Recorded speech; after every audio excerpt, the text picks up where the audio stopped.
Thank you again, and good morning to everyone. We appreciate you joining Corporate College's webinar series, Live with the Experts. Uh, each session, as you may already know, is really geared towards providing you really relevant tools and information, topics that are important to you right now to support you and really set you up for success. Uh, each day we find ourselves adjusting to this new norm, and everyone is shifting to a new reality of remote working and learning and living, honestly. But here at Tri-C, we want you to know that we are committed to your success and serving you at this time of rapid change by really providing some actionable resources to help you and to help your team not only succeed but thrive. Wherever they're located. They could still be at the work site or they could be working remotely. Our webinar series is really one of Corporate College's newest resources to promote the workforce to overcome challenges and achieve both personal and business goals. Our series is really comprised of 4 primary themes, with today's session focusing on virtual leadership. As you can tell from our webinar series, we also have a number of different topics focusing on better ways to work remotely, how to navigate through a transition, and even things around personal health and well-being. And as many of you know, Corporate College is so pleased to have such a distinguished talent bench of facilitators and subject matter experts, and today is no different. I am so very pleased to introduce our presenter and facilitation specialist, Marianne Crosley. Marianne has had a passion for her community, and that's clearly evident in her role over the past 10 years as president and chief executive officer of the Cleveland Leadership Center. In this role, she leads the civic education, the leadership development, and civic engagement in the organization's numerous programs, with the goal to build civic leadership capacity in Cleveland. Previously, she served as the founding executive director of Summer on the Cuyahoga, an economic development initiative that attracts young talent to the region. Marianne also finds time to serve as a member of the Board of Trustees for South Point Hospital, United Cerebral Palsy, Cleveland Playhouse, and our very own Board of Visitors for Tri-C. Her efforts, though, haven't gone unnoticed. In recognition of her civic involvement, Marian has been honored in 2018 as Crane's Cleveland Business Women of Note, and in 2019 as one of the notable women in nonprofits. We greatly appreciate Marianne taking the time to be with us this morning, and so I'm very pleased to introduce to you Marianne Crosley. Good morning, Marianne. How are you this morning? Good morning, Jerry. I'm great. Finally, terrific to be in a sunny spring Cleveland morning. So thank you for the kind introduction. Tri-C for offering this great series, and thank you for the invitation to allow me, on behalf of the Leadership Center, to share the importance of leadership as right now in this pandemic and coming out of it. So let's jump in. It was just 5 months ago that we began this new decade, moving into the 20s. And it's hard to believe that it was just that short time ago when life seemed very normal. We had a chance to look forward and think about what we do differently. And this is exactly what Cleveland needed to do, and more so even now, because just 2 months in, our entire world turned upside down. And what caused that? This image that you now see everywhere, and it kind of and recoil, the coronavirus. It's not just our new challenge, it is the biggest challenge that we have ever faced. The microbe is going to continue to wreak disruption and suffering in Greater Cleveland for months to come. But I would say that it also offers us the greatest opportunity, particularly in Cleveland. And why is that? Because it affords us the chance to look at our systems, to look at our future, and to get it right. Coronavirus accelerated what was already destined to happen in this decade in terms of a shifting economy. And it highlighted crippling social issues. I don't think that we in Cleveland were prepared for the changes that were about to come in this decade, but now we have a choice. We can try to return to the Cleveland of 2019, or we can reset and we can build a better community for 2021 and beyond. So how do we know that there were going to be all these changes in this next decade? Well, let's look at what happened in the past 10 years. There was incredible change, and probably it happened so quickly that maybe we don't even take stock of it. So just stop and think for a moment. In 2010, there was no Instagram, there was no iPad, there was no DoorDash or Peloton. Who's buying a bike now? And Venmo, Uber, Fitbit, and Bitcoin had been in existence for just a few months. And think, Arab Spring was a season. Kale was a garnish at buffet tables, and the Impossible Burger was what happened when your grill died. And what about Netflix, Game of Thrones, Crown, Downton Abbey, Mrs. Maisel, Tiger King? None of those even existed. Binge watching wasn't in our vocabulary, let alone something that has become a couch potato sport. If we were paying attention, we knew that automation was going to drive tremendous change. The Brookings Institution did a report, 2019, that estimated that roughly 36 million Americans hold jobs with high exposure to automation. Well, what does high exposure mean? That means that about 70% of their tasks could soon be performed by machines using current technology. So you can probably think of these. And as we go through, I'd encourage you, if you think of innovations or add on to what I'm saying, post it in the chat box. And Jerry is going to be kind enough, as she said, to share those with me, interrupt me with questions. So as you're doing that, let me highlight a few of the changes. So, perhaps one of your favorite eateries, McDonald's, using kiosks to order, and yes, even robots to prepare the orders. There is a McDonald's in Phoenix that is run entirely by robots. And how about travel? You may be accustomed to Easy Pass to pay your tolls, but this will be replaced by automatic imaging of plates and then a debiting of accounts to pay, thereby eliminating toll takers across our highway system. Also in travel, the elimination of the hotel front desk signing in by kiosks, or in retail. Maybe some of you have been to Amazon Go, the grocery store in Seattle that doesn't have cashiers or checkout lines. You enter, you scan in upon entry, and the store relies upon cameras and sensors to track what you remove from the shelves and what you put back. You are billed as you leave the store using the credit card that's on file. All right, so you may say, well, that's just Amazon Go, that's just groceries, but just think of how easily this can be translated to other retail experiences. And how about self-driving cars? You've certainly heard and seen those. Autonomy is even shaking up the trucking industry in an equally profound way. Self-driving semis. They are being developed and piloted by at least 7 companies right now. Some of those are decade-old automakers, and others are brand new startups. The U.S. Postal Service already partnered with the autonomous trucking company Too Simple between routes. So what does that mean for our postal workers? So think of the level of jobs that were already destined to be disrupted by this automation. They're primarily lower skilled workers. And these disruptions were in. And then think, what do all of them have in contact? No human contact. And what are we doing now?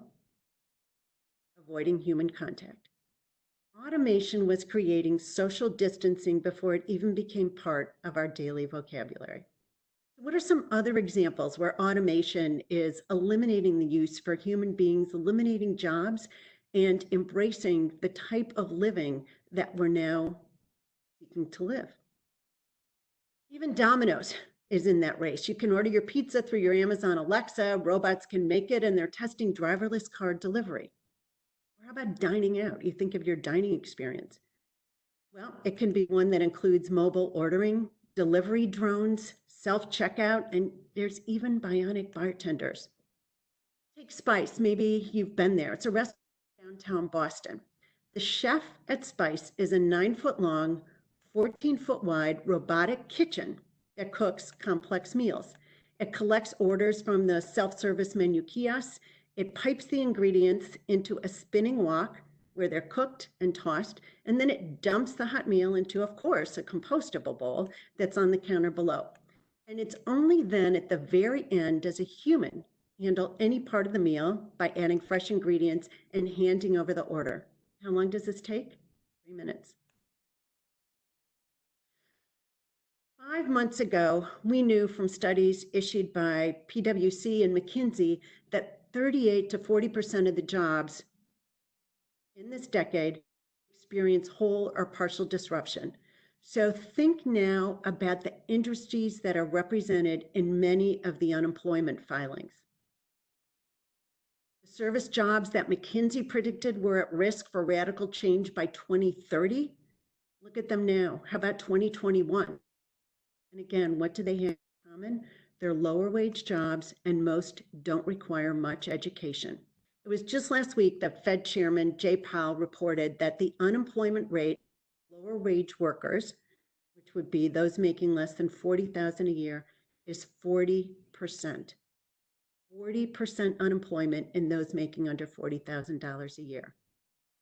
All right, now layer onto that our community, where the median income for a family of 3 is just under $50,000. Median income for a family of 3, just under $50,000. The impact. Yep, it's in the hospitality industry. We felt this acutely as Cleveland has seen our local hotel occupancy rates plunge from 85 to 20%, and our tourist attractions, museums, the orchestra, theater, professional sports teams all shut down. And with them went most of the jobs that support them. How do we find these new jobs? How do we prepare ourselves for the emergence out of the pandemic? Well, to be successful, to be positioned, we need to embrace opportunities where automation will create economic growth and create new jobs for those that are going to disappear. Automation is also likely to widen the gap between job growth in urban areas such as Cleveland and rural areas. But we have to be careful because if we're not, it's also going to widen the gap in educational, income, and wealth disparities. It's predicted that by 2030, the majority of job growth would be concentrated in just 25 megacities and their peripheries, which means that large swaths of the country see slower job creation and even lose jobs. How do we stop that? Well, 85% of the jobs that will be available in 2030 have not yet even been invented. Just think about that for a second. Think about the opportunity there. And then stop and think in just 2 months, we have demonstrated our ability to radically change and adapt our behavior. Yep, we get daily praise from Governor DeWine and Dr. Acton for our ability to do this. They tell us as Ohioans, we've been able to dramatically alter how we live, and we've worked to flatten that curve. So we know that we possess amazing flexibility to adapt. What we need to do as Clevelanders is continue innovating and adapting and be forward thinking of how Cleveland as a community can adapt and emerge stronger. Because in just 2 months, what was previously not commonplace is, such as Zoom.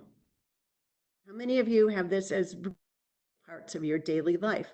And how about Instacart, masks, and new acronyms, PPP, PPE, work from home, WFH, and we're accustomed to empty streets in our urban areas. This is Wall Street. Imagine midday, no one there. We know that quick innovation is the key, and many sectors of our community have demonstrated that. How about GM making ventilators, and our own Dan Moore and his Dan T. Moore Industries doing the same. Honeywell and Evenflow making face masks. And yep, who knew Cleveland whiskey could be sanitizers? The food bank now has a base in the Muni lot, and Brandon Krastowski from Edwin's totally readapted his fine dining business model, as did Doug Katz of Zug. The past decade was one of tremendous change, and we were already facing great change in this decade and then the pandemic. So what does it mean for Cleveland? It means opportunity. And we have some choices. We can mourn this loss. We can recreate what we had, or we can seize the opportunity to adapt and embrace this change that already was inevitable, because we know that our current social structure and our social stratification could not be sustained. This is our chance to re-examine, to reinvent, to re-enter, to rise as a city. We now have a preview of our future, and we can write it. For those who can, working from home is hopefully slightly less chaotic than that, although at times it seems not. But we know it saves money, it helps the environment, and it shifts our focus to what is nearby. It has the potential to reinvigorate our neighborhoods. So instead of watching small businesses close, how do we think about making them a priority and encouraging people to patronize them? How do we grow more small businesses? What opportunities exist in Cleveland for growth that we hadn't thought of before? So, and I encourage you, share what those are, and let me share a few as I see them. Healthcare security. So yes, you can think about, okay, it's cybersecurity because there's so much information now in healthcare in the cloud, but we're also inventing new systems for health screening, which is going to determine how we enter buildings, if we can enter buildings, arenas, airports, and all public places. Some of these are already in place in downtown Cleveland in our office buildings. And what other are emerging because of this pandemic or can emerge to prevent further pandemics where we can lead the way? An obvious one, telehealth. Probably most of you have had the experience of a telehealth visit in the past several months. Our amazing healthcare systems here in Cleveland quickly transitioned to thousands of visits via telemedicine every week. And how about supply chain? The pandemic highlighted a need to be able to develop local supply chains so we're not as reliant upon global supply chains. We in Cleveland are a manufacturing community. So what are the opportunities that we can embrace? Just think of the challenges we've had as a nation in testing and treatment. Swabs, securing reagents, making sure we had enough respiratory supports, because many of these things were not locally sourced. They were part of a global supply chain. We are shifting now from managing inventories that are just in time to creating inventories that are just in case so that we can be prepared. How are we forward thinking? How do we anticipate this and embrace this change? Sanitizers. Who knew that was a thing? Yes, and you can think about, okay, we've got Cleveland Whiskey making these hand sanitizers, but that's just one part of an emerging industry. We know that there are now jobs available for those who do public sanitation, sanitation in offices, deep cleaning. So there's lots of opportunities here in both public and private application. Deep cleaning is going to become our new norm. PPE production. There's been lots of adaptations to produce PPE. So the first photo you see there is a large warehouse that was converted in Ghana. The second is from Texas. And the third, of course, you probably recognize from MLB uniform supplier Fanatics, which transitioned from making baseball uniforms to making PPE. Opportunities here in Cleveland. What about mobility? How are we going to think about public transit and the density of people that often invites? So we've got bike to work, we've got new modes of transportation, and how about thinking of new to do transit, open air vehicles, where people perhaps don't feel as threatened and feel safer. It's really hard to make 6-foot distancing, social distancing on public transit safe. What about other modes of transportation? Think of a city like Amsterdam. They were slated by roughly 2025 to be a bike-only community, opening at night in the wee morning hours to do deliveries, but bike only. What can Cleveland do with our wide streets, our wide boulevards, to embrace these new modes of transportation? Retail. We've seen a massive shift in behaviors. Just look at this chart and how we have shifted since the start of 2019. How do we embrace e-commerce? And can we interrupt Amazon's chokehold on retail? Now, I truly believe that the opportunities for us as Clevelanders abound. We just need to see them and to seize them. And to do this, we need to look for opportunities in new places. We need to think differently and not yearn for the way things were. We need to create what will be. But we know that we've got a lot of intractable problems. There's a lot of challenges facing our city, and this crisis has brought a lot of them to the forefront.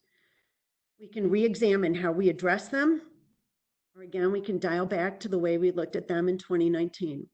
So I'm going to ask you to think about what some of these challenges are, populate them in the chat: food insecurity, health disparities, childhood poverty. I'm going to touch on a few.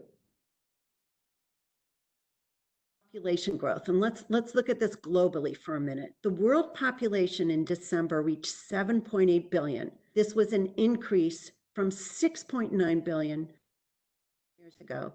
By 2030, it's projected to reach 8.5 billion. Where's the growth? So the fastest growing states, think of what they might be. Fastest growing states in the country, not Ohio: Nevada, Idaho, Utah, and Arizona. Ohio has seen a 1.5% growth since 2010 and just 0.25% in 2019. We need to reverse this trend. How about our population here in Cuyahoga County? Look at the decline. 2010, the census this year in 2020, assuming that we can get people to complete their census. If you haven't done it, please send it in. Declining again, and further declines projected for 2030. Meanwhile, many of the cities that we consider our peer cities are positioning themselves for growth. About one, Tulsa, which we don't consider a peer city. They have a population of about 400,000, and they began thinking about how to grow their population back in 2018. They launched Tulsa Remote. The goal of Tulsa Remote was to build a flourishing new economic ecosystem that was based on the remote worker. So what they did is they had a local foundation that said, we will offer $10,000 cash to 100 people to relocate to Tulsa, and we invite you to apply. So 10,000 people applied to be selected to be in this test group of 100 people. So all those 10,000 applications, they were screened for, could they make a positive impact on the community? Would they participate in the community? And would they stay? So 100 were chosen. And then once they arrived, the folks in Tulsa made a committed effort to integrate them into the community. Some people who participated called it like a summer camp experience. So they had built-in friend groups and mentors to help them quickly integrate and to anchor them in Tulsa. They seized the opportunities presented by a remote workforce that didn't even exist the way it does now.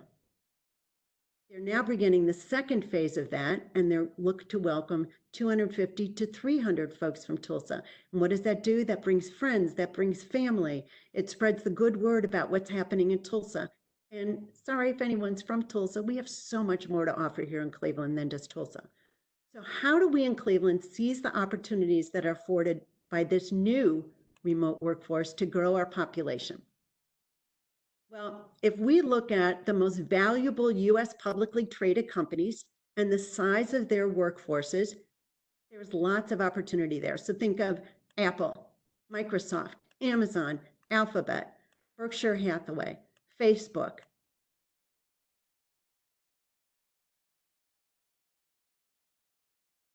Apple and Microsoft are both trillion-dollar companies, and Amazon and Alphabet are pretty close behind. In 2010, none of these companies were on the list of the largest US companies. Twitter has already given permanent position to allow employees to work from home.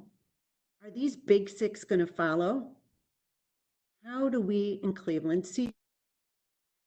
So if you look at this, the companies with the most cash on hand, and again, think of the size of their workforce, think of the ability to tap into those who now know they can work remotely, and these employers are going to encourage those employees to work remotely. Think of the folks you know who have resettled here, perhaps temporarily, we hope permanently, from cities that are densely populated and experiencing the pandemic in more severe terms than we are, like New York or Chicago. Then let's look companies in terms of market capitalization. And let's pause for a second and look at the change from 2010 to 2020. The 5 largest companies we began this decade with, from Exxon down to Berkshire Hathaway, and the 5 that are in place now. And you see some similarities from what we were looking at in the past few slides. How do we again seize this opportunity to expand their workforces in Cleveland? On the horizon, the information age. Okay, this is kind of mind-boggling. 1.7 megabytes of data are going to be created every second for every person on Earth. Insane. 90% of the world's data has been created just in the last 2 years. And we know that 3% of adults get some of their news online. We also know the number of US newspapers is down from 7,000 to 5,000, and it's continuing to drop.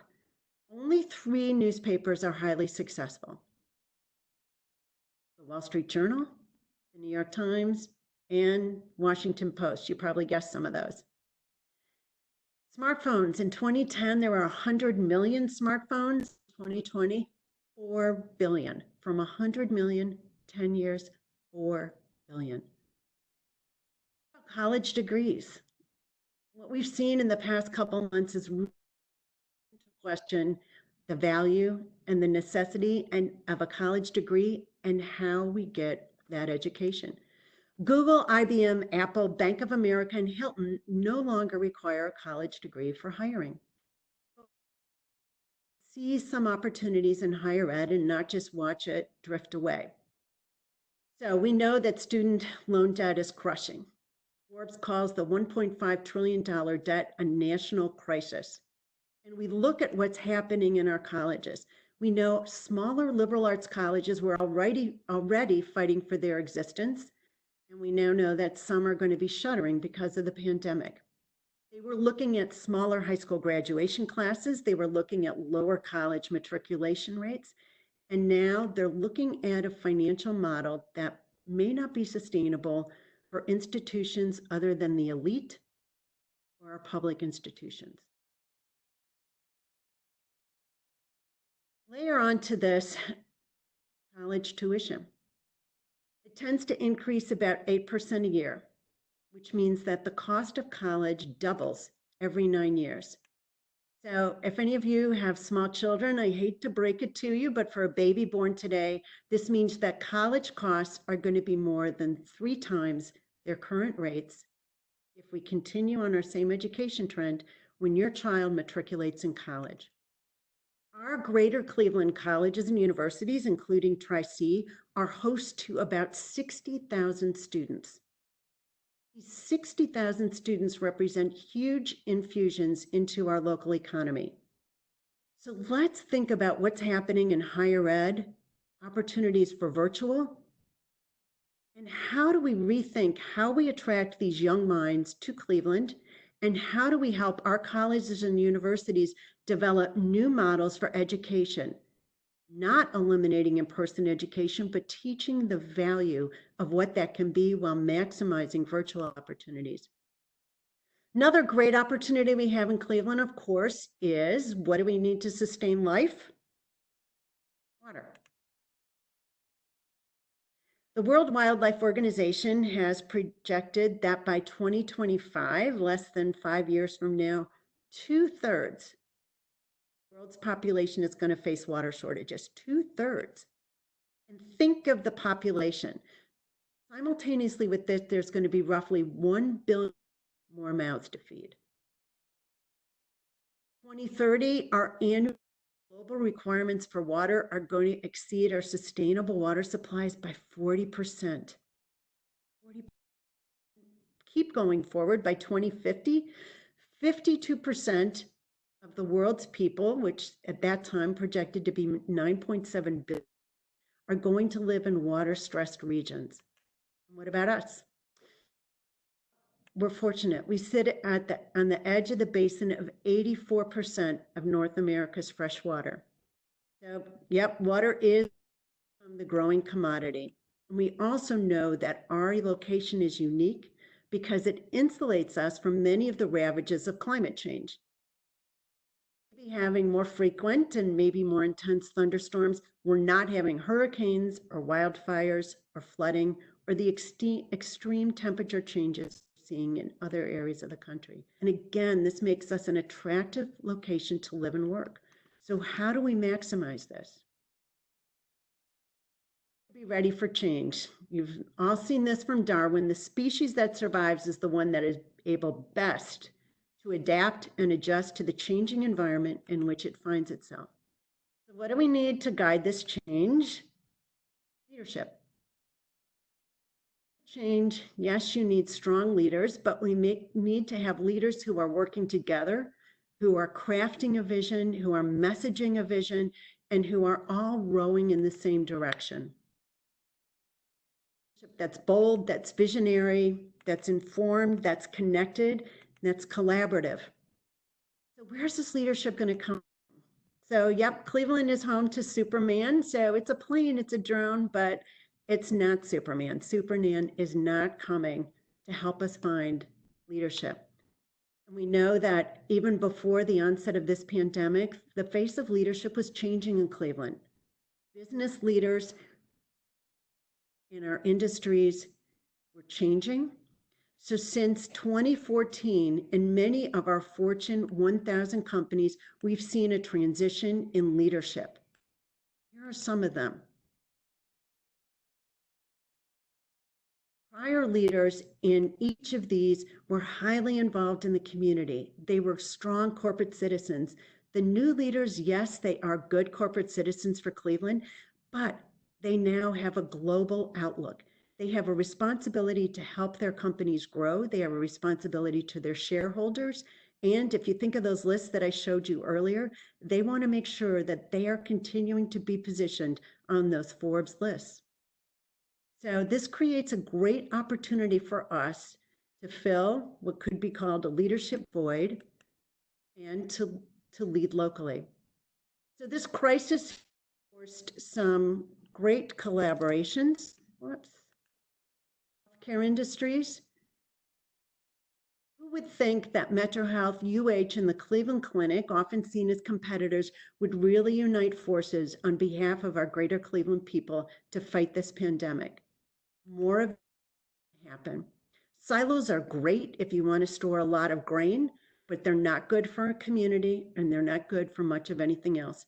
We need to stop erecting silos and we need to start working more collaboratively. So as we think about this pandemic and how we want to emerge from it and emerge a stronger city, what can we do? Well, first of all, we can create that exciting, messy marketplace of ideas and a freewheeling culture of innovation, because we have to be thinking in a disruptive way. We have to be thinking innovatively to make new opportunities available. We need to invest in education, and education that's promoting critical and creative thinking to solve the problems of the future. We need to support job training initiatives so that we're positioning everyone to really earn a living wage. The best way out of poverty is to help people to get jobs that will allow them to earn more. We have to invest in the development of a robust entrepreneurial ecosystem, and we have to support and elevate our cultural assets. We need to encourage mergers of our nonprofits so that we can have greater efficiency and greater impact. Okay, here's in fact, in Cuyahoga County, registered, we have over 15,600 nonprofits. Now, granted, some of them are inactive, but that's far too many, and it's not sustainable for our population. And if they can join forces, they can realize greater impact. We also need to hold our government, business, and our nonprofit leaders accountable for what they do. We need to support people who have bold visions. And of course, you need to vote and encourage everyone you know to vote. We need to educate ourselves about emerging markets, and we need to know what other cities are doing. We need to know what the competition is doing, and we need to create a fray, and we need to jump into it. We need to be bold.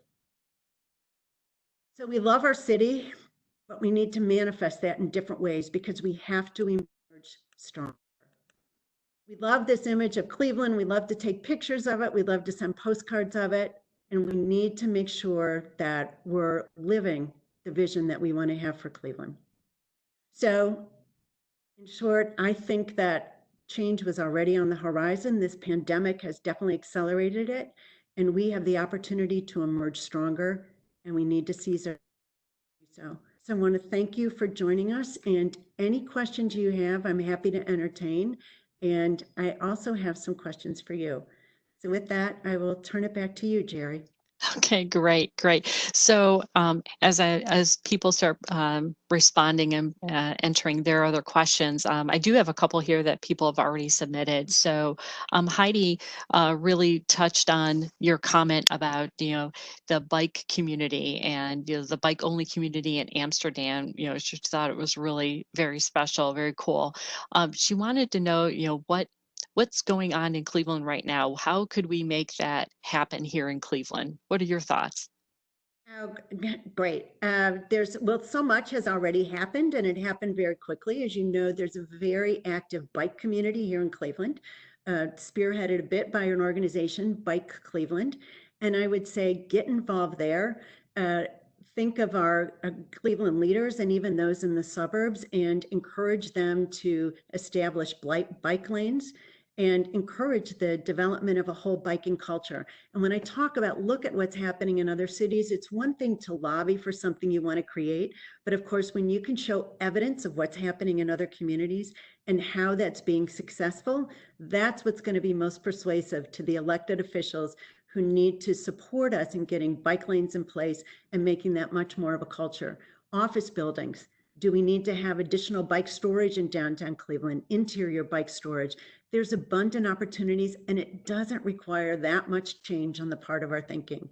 Just stop and think about Superior Avenue and the size of Superior Avenue and how many cars and buses actually travel that every day, and particularly now as people aren't driving that much. There's real opportunity there to embrace a biking culture and get that more in the forefront of our minds. As people are moving more back urban core and people are populating neighborhoods in close proximity to downtown Cleveland, the opportunity is ripe for that bike culture to happen. So it's just, again, we can't leave these things to chance. We can't expect our elected officials, our nonprofit leaders, our business leaders to do it all.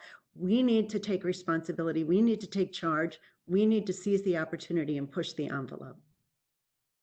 Yeah, I couldn't agree with you more. And getting involved is absolutely key. And as you mentioned, Marianne, joining Bike Cleveland, getting involved, even I know obviously right now because of social distancing and our current situation, it's on pause right now. But the Slow Roll Cleveland is another great organization. You can join and see them on their Facebook page. They really showcase so many unique and beautiful parts of our city, different neighborhoods every Monday evening on a really nice 2-hour or so bike ride. And it's a wonderful way to build that community that you were talking about. Oh, that's great. Yeah, definitely. So Michelle has a question too, and this was back a few slides, Marianne, but she was hoping you might be able to repeat the organizations that no longer require college degrees. Oh, so they were Hilton, Google, Bank of America, and forgive me, there was one other that's slipping my mind right now. But I can Okay. send those to you so you have those to share. Great. And we will be sharing the PowerPoint presentation and also this presentation, the link to the video will be made available on our website very soon too. So we'll have that information. Another quick question, Charlie brought in, how can local communities work together more to bring about change? That's always the hard part, right, Marianne, is just getting them together. It is the magic question, and it's a mindset. And so if you think of the slide that I showed with the silos, that is how many in our community operate. And in part, it's, I think, the proliferation of nonprofits fosters an attitude of kind of self-preservation with a dwindling population and a dwindling philanthropic base. And they are forced to engage in kind of isolationist behavior to preserve their organizations. I think we need to have a different mindset and to really be thinking less about individual egos, organizational egos, and think about what's best for our Cleveland community. If we don't get that shift in mindset and think about what's best for the greater good, we're never going to move forward, and we're just going to continue to fall behind our peer cities that are really embracing collaboration in a very creative way. You know, they're putting people from different sectors around the table to tackle problems in a way that Cleveland doesn't always do. And I think that's where we need to make it happen. So you say, okay, that's great. How do we shift a mindset? Well, again, it begins with the individual. If you think of folks within your networks that you can pull together to talk about how do we address some of these challenges that our community is facing, how do we seize the opportunities, that group, that small group can grow and you can begin to have impact. So going back to the bike community, so it was actually a very small group of people that started this on the near west side of Cleveland that painted a bike lane in the middle of the night. And once it was there, it was hard to eliminate. And then City Council appreciated how much support there was for biking, and the initiative began to grow. So again, we have to seize the opportunities ourselves. And if there's an organization, individuals that you think should be open to collaboration, reach out and invite them to collaborate and work with you. It's, you know, it's got to begin with the individual. We can't all sit in the sidelines and watch. Right, right. So Marian, that's perfect. And you're right, the mindset has to change. But Kendra actually takes that a step further. So, how do we go about maybe encouraging those mergers? How many nonprofits have very similar missions or agendas, and how could we suggest them to, start that conversation to really come together? It's a great question. So it actually has to come from a couple different sources. First of all, funders. And particularly now, as funders are really out of necessity shifting their priorities, and they have to fund basic needs. We have to make sure that the most vulnerable in our population are being taken care of. So as they're doing that and the funds just aren't available to help ongoing operations in other nonprofits still critical to the community, how do they encourage the boards of those nonprofits and the leaders to think about opportunities for collaboration?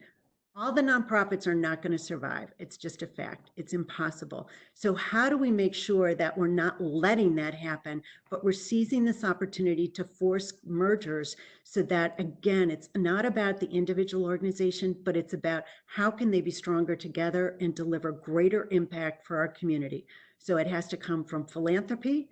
It has to come from boards, again, scanning the horizon, seizing the opportunity, and not being afraid to be bold and disruptive. And it has to come from executive directors who are willing, again, to put their personal ego and their organizational ego aside and do what's best for Cleveland. So it's those three groups, philanthropy, boards, and EDs, that need to look forward and make it happen. Great, great. So shifting gears a little bit this time, Marianne, Dwayne was going back to our comments earlier about the biking community, and he's an avid biker, so he's very much supportive, but was curious if the proliferation of a biking community and growing that would actually hurt the auto industry, even though it would be great to reduce air pollution and global warming. What are your thoughts about that? And is there any data that you know of other communities here in the U.S. or internationally that would lend some insight?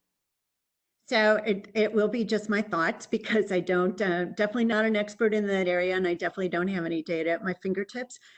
So my thinking is that with the millennials and Gen Z coming up, this is already a generation that was not embracing the purchase of automobiles.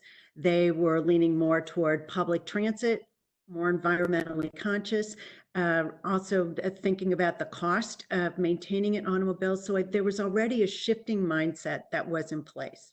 Again, this is totally my thoughts on this. So I think that was already happening. And I think now with people shifting to working remotely and working from home, we're not going to be driving as much. People appreciate that, gee, I can be productive in a different environment and avoid the commute, avoid the parking charges, and still be productive for my organization. So I think that the shift is already there. Yes, it may hurt the auto industry, but again, think we already had driverless cars on the horizon. You know, Uber and Lyft, which you can question whether they're going to exist at the end of this pandemic in the same way. But those had already, I'd suggest, disrupted auto production as well, because people are finding other ways to get around. We know in Cleveland, we have an accessibility issue when it comes for people being able to get from their neighborhoods to jobs, because our transit system just isn't as robust as we might want it to be. So we were already beginning to think of different mobility ways for people to get from home to job, from job to home. So I think, again, it's just how do we get ahead of this? How do we start thinking about what we want our city to look like in 2, 3, 4, 5 years, and begin acting now to make it happen? Excellent, excellent. Um, and we're going to jump back again to a previous comment too about those organizations that no longer require degrees. Charlie has a question here, and because we also said too that education is still so important and job training. If those companies are no longer requiring college degrees, what are the requirements? So the requirements are training, usually beyond high school. So it could be, maybe it's not the 4-year college degree, maybe it's the associate's degree. A lot of them are looking at software and IT. So maybe they need coders that they're getting in not 4-year institutions, but from other means. And they've been looking a lot at, how are these individuals positioned to be creative thinkers, creative problem solvers? And so that I think, and remember that data was collected in an economy where unemployment was relatively low. So that may be changing now, and the competition for those emerging out of college for jobs, we know, is going to be really stiff. Mhm.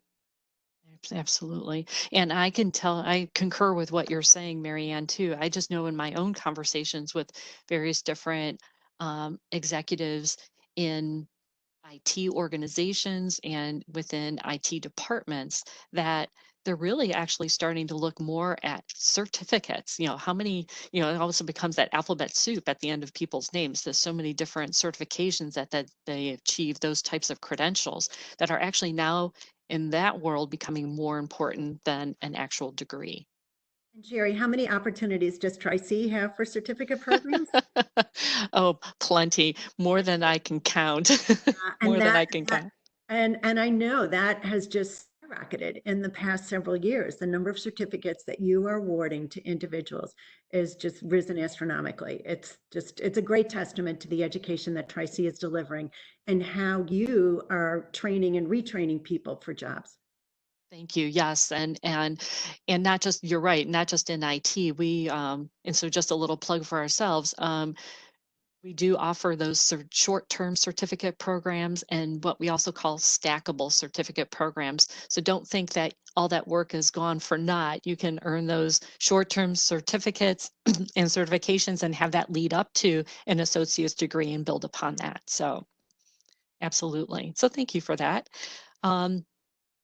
And I have to say too, so I have a quick question here for you, Marianne, and I think maybe we can challenge the audience here who's on with us. Um, I've been privileged to be able to be a part of, Civic Cleveland Leadership Group, and what a phenomenal organization, and the organization you run, and really showcasing all the best in Cleveland, all the newest things going on in Cleveland. And the key is, like you said, getting involved. I'm sure we have a lot of people here who are on the session today who are involved in their organizations or involved in many organizations. But what would you recommend if somebody was looking for something? Um, where would you recommend they go to look for where to get involved? Besides, obviously your organization as well, but where to look and what do you think are some of the most uh, organizations right now, philanthropic places that could really benefit and really need some help? Right. Oh my gosh, there's so many. And so there are a couple different approaches to this. So one is education. So certainly taking part of the webinars that you're offering free of charge. The Cleveland Leadership Center, we are doing noontime sessions Monday through Thursday. We're in week 9 of delivering these. It's hard to imagine. And again, they are no charge. We have them archived on our website. So they're everything from topics about leadership, addressing current civic issues, a whole range of topics that have been addressed. You can view those on our website. And we're continuing with those probably for at least the next month. Today we have Brian Zimmerman talking about the metro parks. Tomorrow we have Dr. Kearns from NASA talking about our moon launch. And City Club with their Friday forums. So it's just making sure that you understand what the issues are and how you can be positioned to give back and affect change. And then there are 2 websites, Social Venture Partners, modeled a website after a Cincinnati group, and I believe I'll share with you what the website is, but it's a Cleveland Cares website, and on there they have posted all of the current data for the pandemic, how it's impacted nonprofit organizations across Cuyahoga County, and then a whole list of opportunities of where you can become engaged and how you can make a difference. And some of these are volunteering, others are donating, others are serving on advisory boards. On our website at the Cleveland Leadership Center, we also have a page, our civic engagement page, where we invite nonprofits to post what their needs are, and individuals can go and scan those needs and find out where they can make a difference. And just, raise your hand and speak up. No one is going to turn away someone who wants to lend a helping hand or who wants to lend a caring heart or a thinking brain, because that's what's really needed right now. Our leaders are stretched incredibly thin. They are trying to keep everything moving forward, where they're trying to avoid layoffs, and they're trying to meet the needs of our community. So any help is welcomed. Excellent, excellent. That was, so true. Your heart, your hands, your mind, so many ways that you can contribute and all needed. Absolutely. Um, Going back though, Marianne, to the, looking at, what to prepare for. Charlie has another really great question as far as, you're at the leading edge of the big need here in Cleveland, right? So what would you suggest would be, training that would be really applicable for our market right now? Training in terms of job training or Yes, yeah. yeah, What would you recommend, young people or somebody maybe transitioning, especially right now through this pandemic, as you well know, many people have been laid off. And so if they are considering a transition, what are some of the trends that you're seeing right now? Yeah, so well, to start with, the basic is education, and as I mentioned earlier, it's those who don't have anything beyond a high school diploma that are going to suffer the most and be hurt the most in this job market. The more education you have, the more marketable you are. And in terms of I would say the sectors that are being more resilient, it would be those sectors that are forward thinking. So IT, software, it's we know there's tremendous upheaval in the service industry, which at one point was a huge source of jobs for Northeast Ohio. It's the professions. It's also the trades. The trades have seen a decline in terms of individuals who are getting that type of training. So I would look to those and think of the necessary services. If you go back to, what were the essential services that we know we absolutely needed to keep our community going? Those we know are the sectors of the economy, the jobs that are still going to exist as we come out of this pandemic. But we can't think of jobs as they were a year ago or even jobs as they are today. So go back to the slide that I had where 85% of the jobs that are going to exist in 2030 don't exist now. We have 4 children. 2 of those children who are in their 20s are working in didn't exist when they started college. And that's going to be more and more of the trend. So it's getting the best education that you possibly can as much as you can, and always scanning the horizon and understanding what are the changes that are happening in the economy, in our ecosystem, and what does that look like. Right, right. And I think too, Marianne, you touched on a great point too, because you have to, a lot of the skills and knowledge that you attain really are transferable. You can, with a little bit of extra knowledge, really transfer those skills to other industry sectors. So kind of staying agile and keeping an eye on what's trending is really good. Right. Absolutely. Great. Well, we're running really close to the end of time, and I want to, oh, wait a minute. Sorry. We have one more question just quickly pop up. Um, so Dwayne has another question really more about employment and everything. So he wants to talk about, since more and more employees are working from home, do you foresee employers reducing workers' salaries or hourly wages? Wow. Gosh, I'm That's a tough one. way out of my expertise right now. The short answer is I don't know. I would certainly hope not.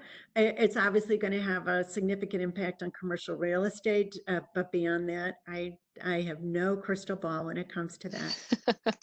So, I know, but I'm sorry, go ahead. I was just gonna say, but that's on top of, many people's minds right now. Sure. And I would say in terms of advancing, kind of your civic education and wanting to better understand the community and where, so we can form a collective vision of where we want it to go. You gave a nice plug for our programs there, Jerry, of which you are an alum. And I would encourage people to visit our website, www.cleveleads.org. We offer, in addition to our free virtual noontime programs, lots of opportunities for leadership education and understanding the civic realm. And we work with individuals from high school students, college students. We have high school and college programs this summer, all the way up to retirees. So we have, I would say, take a look at what courses we're offering this summer and next fall, and please consider joining us for those.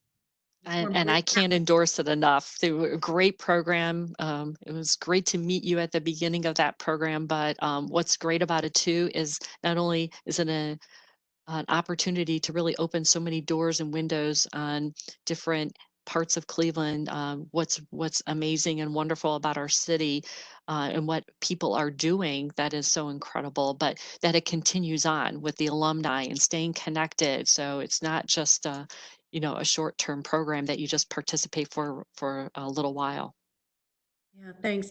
And if I could just go back for a second to the question about jobs in the future. So there are lots of great resources in Cleveland that can really go in depth on this and provide much more information than I can. Team NEO, a great nonprofit organization that is looking at job growth in Northeast Ohio, and our own Federal Reserve Bank in Cleveland has lots of resources available online that you can look at and really see what they're projecting the trends to be. Wow, great resources. That's wonderful, Marianne. Well, with that, we're going to go ahead and conclude today. I know we could probably talk for another hour, Marianne, but thank you on behalf of everyone here at Corporate College and Tri-C and all of the attendees today. We want to thank you for your time this morning and sharing all of this great knowledge. It really is very thought-provoking. It really makes you realize that change and uncertainty, which we're dealing with now, really do uncover unique challenges for leaders. And you have to not just think differently, but almost even radically. And like you said, become more agile, become more collaborative, and really drive innovation. Totally, yeah. And thank you so much, Jerry, for the opportunity. Oh, wonderful, wonderful. Thank you.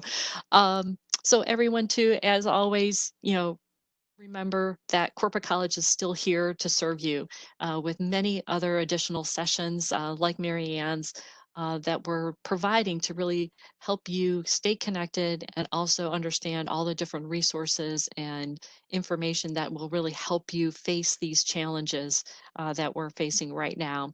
uh, Corporate college has a very unique blend of very different virtual classroom training programs and self-paced online programs. And as you could tell, like with Marianne, just wonderful facilitators and subject matter experts. So please visit the corporate college website. You'll find our learnings available in the different formats for everything from frontline leadership, which we know how important leaders are today, but also Lean Six Sigma, even all the way into our medical programs such as human patient access specialists. So please feel free to rewatch Marianne's session and share it with your colleagues. You'll find the presentation by visiting our Corporate College free webinar series page in the next couple of days by clicking on the free webinar series link. And please always stay up to date with us by following us on Facebook and LinkedIn and Instagram. So you'll find us well represented in Twitter throughout social media. So thank you again for joining us today. Please, everyone, stay safe and stay healthy. And thank you again, Marianne. Take Thank care. you.